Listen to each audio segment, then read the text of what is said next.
Okay, shall we move on to Tom McCall, everybody? Tom McCall, would you like to read us some poetry, please? Round of applause for Tom McCall, everybody.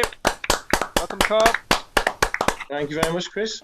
Well, I mean, maybe I would, but the only thing is, how do I follow that up? I mean, that's amazing. And where's my money? You know what I mean? Yeah, it's like I want to get paid my 10p for my. There we go. But anyway, well deserved, Colin, for your slot as well. The 10p there, and I'm sure it's worth more. But anyway, yeah, I'm going to read 3 poems, and it's one about a library, one about London, and one about lightning strikes. So it's all the L's there. So, and it's not just that they have in common that all the titles begin with L. They're all taken from this book, my book, Grenade Genie, which is published by Fly on the Wall Press, and it's currently 15% off on their website. So take advantage of it while you can. Yeah. So the first one I'm going to read about a library is a poem. It's a kind of a poem that's a quirky look at different ideologies, and it's done through the prism of the literal library. And the poem is simply and literally called Literal Library. In the local literal library, under the section marked the Nazis, there are hundreds of books by gay, Jewish and socialist authors, and at the end of each shelf a box of matches. In the section marked Islam, there are 50 copies of the Quran and just one book of interpretation, which changes frequently, depending on which fundamentalist group has control of the shelf. There's no longer any room for books which are off message on the liberalism shelf, which unfortunately has been taken over by hardline fanatics. Dwarfing all these sections is a whole bay reserved for capitalism, shelves which are fully stocked, though only with copies of a book entitled Choice. So much choice, but that's the thing. No choice but choice, and only one kind of choice. Choice but no choice. Meanwhile, the bay beside it, marked Communism, which collapsed many years ago, is yet to be repaired, with the full extent of the damage hidden still by life-size cardboard cutouts of Kim Jong-un and Kim Jong-il.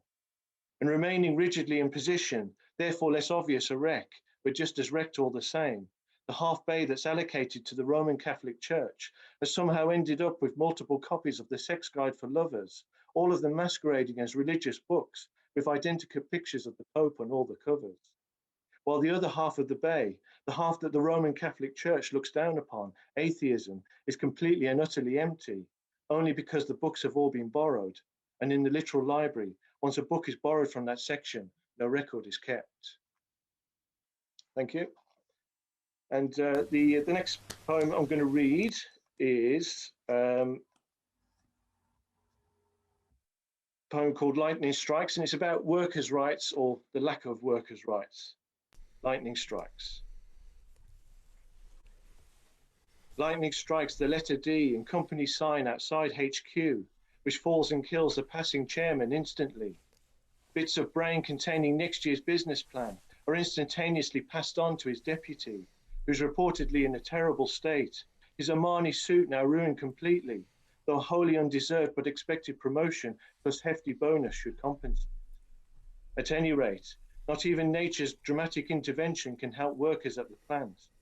A few days later, brought to their knees before the brand new chairman, now in brand new Armani, they're told in no uncertain terms to accept a pay freeze as part of the measures required to push through next year's business plan. No one can quite believe it, the barefaced cheek, being told to accept effectively a pay cut from someone they know is making no such sacrifice. But though everyone looks at him with daggers, lightning daggers, by the end of the meeting, it's clear that this year, a pay rise for anyone but the one in charge is just as unlikely as lightning striking twice. Thank you very much. And the third poem I'm going to read is the London poem, and it features quite a few London place names in it. And this is the one and only poem where I actually have a prop. I actually use a prop. I actually wear the prop, so I'm going to do that now. And this is the first bit of the prop.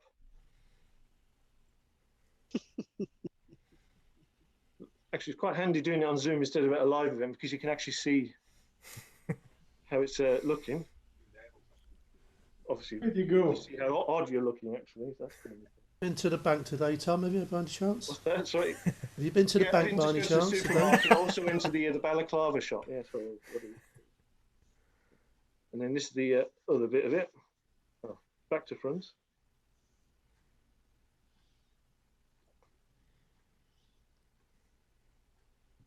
Right. So now this may end up getting Saltire open mic put on the prevent program, but anyway, here goes. Anyway. Especially as this has been recorded, so there we go. There's all the evidence. Statement by the Pedestrian Liberation Organisation.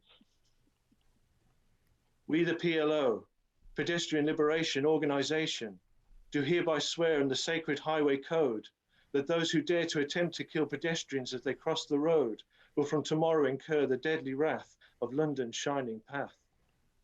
The revolution will not be televised, it will be pedestrianised, and our enemies had better watch out. White van man, each morning for fun, you try to run pedestrians over at the zebra crossing at the start of Shaftesbury Avenue. You arrogant sod, you need to know that what you do will tomorrow be avenged by a PLO hit squad.